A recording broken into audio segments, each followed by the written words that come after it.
Muy bien, muy bien. Bueno, Federico, teníamos ganas de hablar con vos un poquito para poder hacer una especie de análisis, balance de cómo estamos, porque parece que en la actualidad para el gobierno de Javier Milei está todas las cosas un poco en calma, como que está todo bien.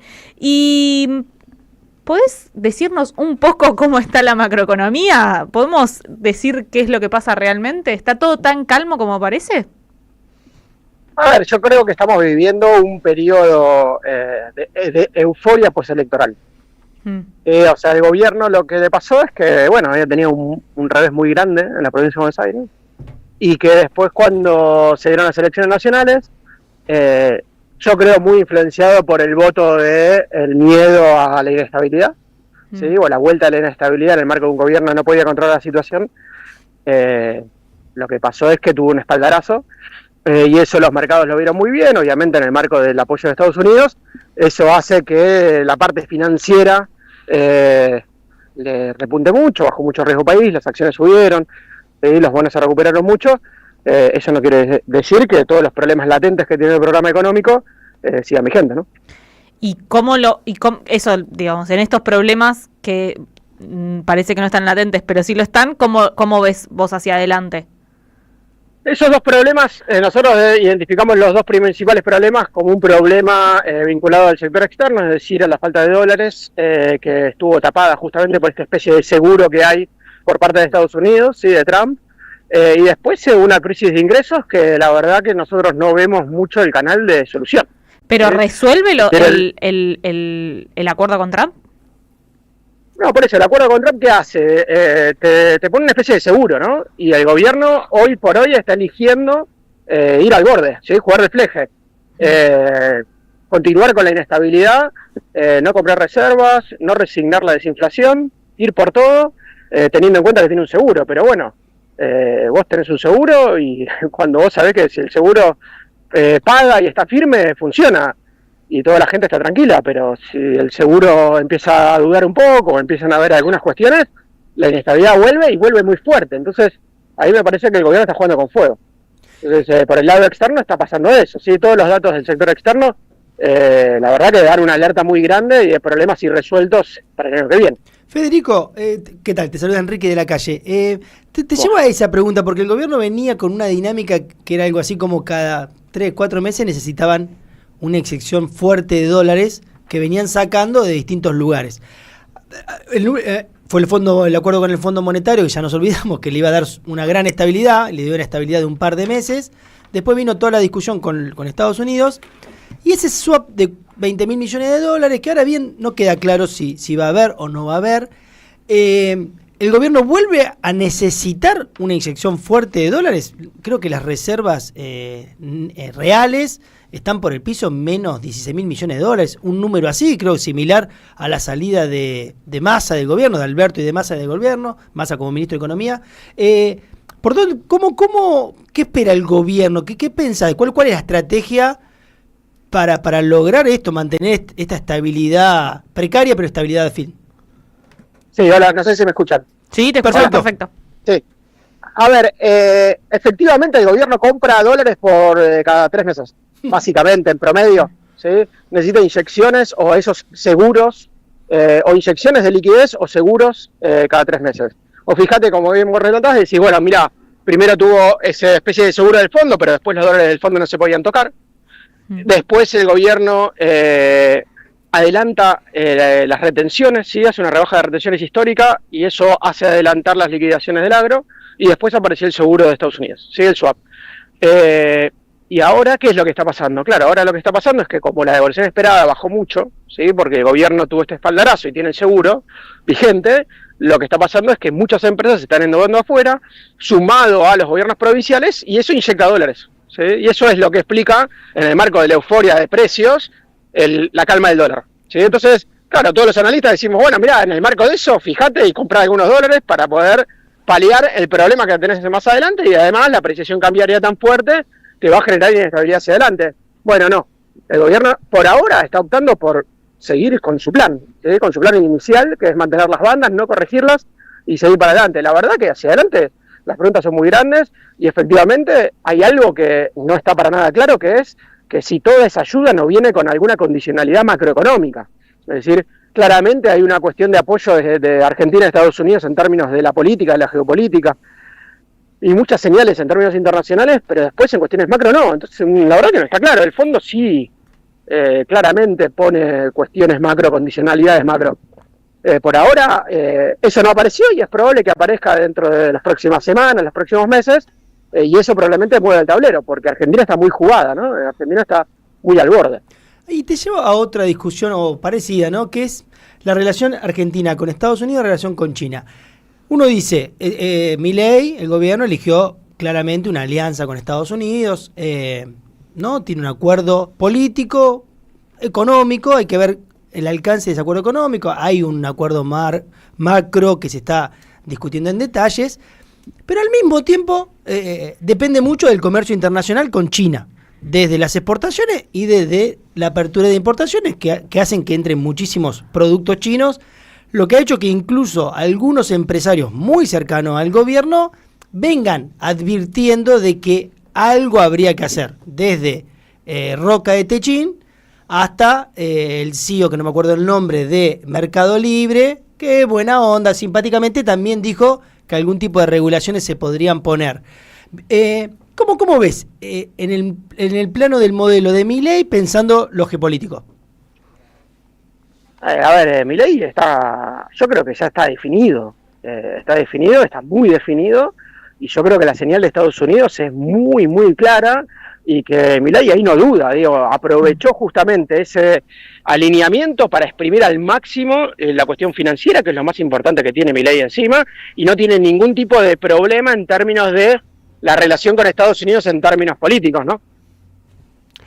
¿Cómo estás, Federico? Te habla Santiago. Te quiero preguntar un poco, digamos, en línea con lo que te preguntaba Quique, respecto a la discusión sobre la industria argentina, ¿no? Porque a veces cuesta ver, digamos, hacia dónde va, cuál es el país económico que tiene Milei en la mente. Vos recién hablabas de lo financiero, pero ¿qué pasa, digamos, con la industria argentina? Digamos, en esto, digamos, bueno, recién Quique te preguntaba esto de la competencia con la manufactura china, digamos, porque hay una discusión respecto a la dificultad para competir, digamos, con la manufactura china, y sin embargo uno lo que ve, digamos, en la economía de a pie es que la manufactura china está inundando, digamos, la Argentina. ¿Ves que hay algo de esa discusión, digamos, que está ahí dando vueltas? ¿Y qué pensás, digamos, que piensa el gobierno en torno a esto? A ver, yo creo que la discusión que hay un alineamiento total con Estados Unidos, que no hay ninguna duda al respecto. Al mismo tiempo está claro que Trump está jugando en términos internacionales una discusión fuerte con Estados Unidos a nivel mundial, y que Argentina no es un actor relevante ahí.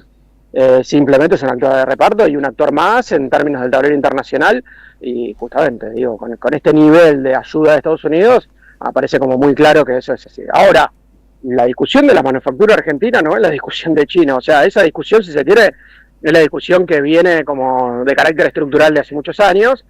El problema de Argentina es que tiene un tipo de cambio que imposibilita la producción de muchos bienes en Argentina, y que uno, cuando analiza, y en el marco de una apertura comercial, lo que uno está viendo es que hay dos procesos. El primero es que la industria no levanta, o sea, la industria tuvo una caída muy fuerte y no tiene la recuperación que tienen otros sectores, y que después el esquema de Milei es un esquema muy desbalanceado, muy heterogéneo, que no genera empleo. Entonces, vos tenés a la minería, al petróleo y al agro y a las finanzas con niveles de producción o niveles de actividad muy elevados, que recuperaron los niveles anteriores o hasta los superaron en términos del promedio 2022 y 2023, y después tenés los sectores de bienes, comercio y servicios, que son los que más producen empleo, que no lo hacen, y eso hace un carácter muy desbalanceado de la economía, y yo creo que eso es lo que tiene que ver con la cuestión social, y eso es lo que uno ve en términos sociales. Vos decís, mirá, el nivel de producto vos lo ves que recuperó, pero el empleo registrado tiene 180.000 puestos de trabajo menos, con lo cual, sí, acá hay un quilombo grande, que es lo que decíamos de la crisis de ingresos, ¿no? Y te retomo desde ahí. Vos dirías, si yo te preguntara, el modelo de Milei, en definitiva, porque en algún punto Milei esperará ganar elecciones, seguir ganando elecciones, buscará renovar en 2027, pero supongo que, bueno, creerá que para eso necesita que la gente tenga empleo, que tenga ingreso. ¿Por dónde ves que la ven, digamos? Yo creo que piensa muy distinto de la pregunta que me acabas de hacer. Yo creo que la dinámica del empleo y los ingresos es subsidiaria de una dinámica macro. Creo que la forma de pensar del libertarianismo es la estabilidad por encima de todo, y es la estabilidad la que va a permitir que las empresas inviertan, y la inversión va a potenciar el empleo y los salarios.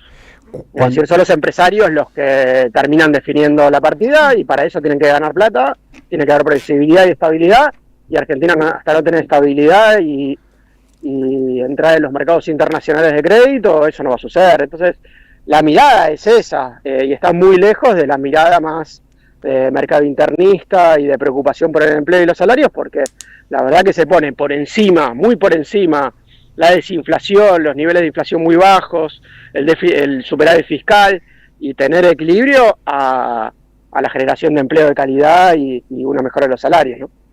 Federico, en torno a esto, digamos, que traes de la estabilidad, ¿no?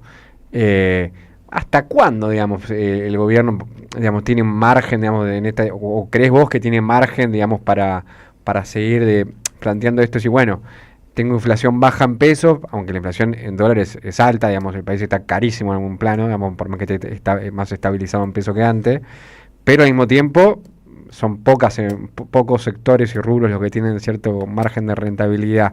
¿Vos crees que, digamos, en la perspectiva a largo alcance, crees que tiene un futuro? No, a ver, me parece que el gobierno juega con algo muy importante, que son los pagos de deuda. O sea, Argentina tiene una restricción muy grande en términos de pago de deuda del sector público, y eso comprime mucho el sector externo, y eso hace que Argentina tenga que comprar muchos dólares para pagar la deuda, básicamente. Y si eso se puede estirar, es decir, se puede entrar a los mercados de deuda y refinanciar esos vencimientos, en el corto plazo por lo menos va a haber una ventaja, y eso va a funcionar, y eso va a permitir que la situación mejore en el corto plazo. Eso no significa que, efectivamente, pasado eso, se pueda sostener. Es decir, si Argentina crece y demanda más importaciones, si efectivamente no hay una oferta de dólares disponible como está pasando en este momento, es decir, que haya una afluencia de dólares por el lado financiero, la verdad que el modelo no funciona. Y básicamente hay una característica estructural de este modelo, que es la dependencia de los capitales internacionales o del financiamiento en dólares de los argentinos o de las empresas argentinas, que está muy claro, y que está muy claro los límites porque los vivimos hace un par de meses, ¿sí? Entonces ahí la pregunta aparece en términos de, che, ¿va a pasar lo mismo que en otras ocasiones? Mirá, che, ya acaba de pasar, Estados Unidos cambió el tablero, ¿cuánto lo cambia? Son preguntas que efectivamente se van a contestar a lo largo de los meses, ¿sí? Que tienen que ver con la discusión que decíamos antes de las condicionalidades macro y políticas. Federico, te hago una consulta. En esto que vos decís, bueno, la estabilidad macro, la inestabilidad en la micro, en el empleo, en el salario, ¿cuánto? Parece que es como la pregunta, ¿cuándo se van a ir? No, pero digo, ¿cuánto hay en las relaciones con Estados Unidos que van a permitir, digamos, esto, seguir como recalculando el tema de la deuda, y por qué pensás que le sirve a Estados Unidos seguir bancándolo a Milei? A ver, yo creo que, lo primero es no se sabe. Pensá que el 2026 tiene elecciones intermedias en Estados Unidos. Claro. Y pensemos también de que Trump tiene también una mirada muy de ir y venir, ¿no? Muy cambiante. Con lo cual hay que tomarlo con pinzas. Por eso digo, vos tenés un seguro, ese seguro no es un seguro estable, no es un seguro, es una cosa novedosa. Como todas las cosas novedosas, no se saben cuánto duran ni la fuerza que tienen. Efectivamente tuvo mucha fuerza en lo que vimos hace un poquito, pero bueno, fue poco tiempo, ¿no? Entonces, para mí ese escenario está muy, muy abierto. No está muy claro cuánto va a durar y las características que tienen. A mí me da la sensación de que en términos más políticos generales hay un apoyo muy, muy grande. Sí, efectivamente hay un apoyo muy, muy grande. Eso no quiere decir que pueda pasar cualquier cosa, ¿sí? Me parece que ahí está un poco el juego que hace el gobierno al respecto. Una cosa es que vos hayas tenido en los meses más duros y más complicados un salvataje que te permitió pasar, ok, pero 2 años para adelante y en el marco de una elección presidencial cerca, yo creo que la situación es muy diferente, ¿sí? Porque no es lo mismo salvar a alguien en una legislativa que en una presidencial, en donde a los 3 meses por ahí te encontrás con una persona que dice, che, yo no voy a reconocer esta deuda. Entonces me parece que está muy abierto todavía. Federico, sacaron en la consultora CIP en noviembre, en este mes, un informe, Reforma Laboral y Crisis de Ingresos, los riesgos de una nueva frustración. Se está discutiendo, es de mucha actualidad el informe, porque se está empezando a discutir una reforma laboral. El sindicalismo suele decir esto de, bueno, mientras no... Suelen decir que no hay que discutir reformas laborales mientras la economía no crezca, porque de alguna manera es una forma de que los empresarios se queden con una parte de la torta en el medio de un ajuste. ¿Qué estás viendo del debate en torno a la reforma laboral y la crisis de ingresos que tienen muchos trabajadores? Federico. A ver si... Había hecho una gran pregunta. Lo perdimos. Yo creo que la discusión de la Ahí está. reforma laboral tiene... Hola, ¿me escuchan? Ahora sí te Te escuchamos. perdimos por un Ahí va. segundo. Perdón. Yo creo que la discusión de la reforma laboral tiene muchas aristas. Me da la impresión de que la mirada más defensiva en un contexto como este puede ser contraproducente, porque efectivamente hay muchos cambios en el mercado de trabajo e independientemente de quién tenga la culpa, de si tienen razones regulatorias o de otro tipo, los problemas son grandes y vienen de hace muchos años, ¿sí? Me estoy refiriendo a los bajos ingresos, me estoy refiriendo a la informalidad laboral, al aumento del contrapropismo, a la cantidad de empleos no protegidos como los empleos de plataforma, los Rappi, Uber, etcétera. Entonces, eso da un contexto para la reforma, para que cualquier persona que se plantee con una agenda propositiva ya tiene un punto adelante. Yo estoy convencido de eso. Entonces, ¿eso qué hace? Bueno, arma que en la avanzada que tiene Milei, en principio, bueno, la gente está diciendo, yo quiero salir de esto, yo no quiero seguir laburando de la forma que laburo, tengo que tener 3 laburos para llegar a fin de mes, los salarios son bajos, quiero que me saquen de esto, y si aparece alguien diciendo, bueno, yo te saco, la verdad que tiene en principio las de ganar, en principio. Después aparecen muchos condimentos que tienen que ver con la repetición de cuestiones que no funcionaron, ¿sí? De reformas que tendieron a una flexibilización que efectivamente en un mercado de trabajo como el argentino no funcionan. Entonces, para mí hay un punto que lleva a ese título, nos llevó la consultora a ese título, que es probablemente hay una nueva frustración en términos de que las propuestas que hace el gobierno, que seguramente las lleve adelante, no van a resultar para solucionar la crisis de ingresos. Federico, se nos termina el tiempo, te agradecemos mucho este ratito que te estuvimos exprimiendo, básicamente, y te mandamos un abrazo enorme. No, por favor, un abrazo. Gracias por llamar. Escuchamos a Federico Pastrana, él es macroeconomista y director de la consultora ACP. Nos vamos a un temita y ya venimos.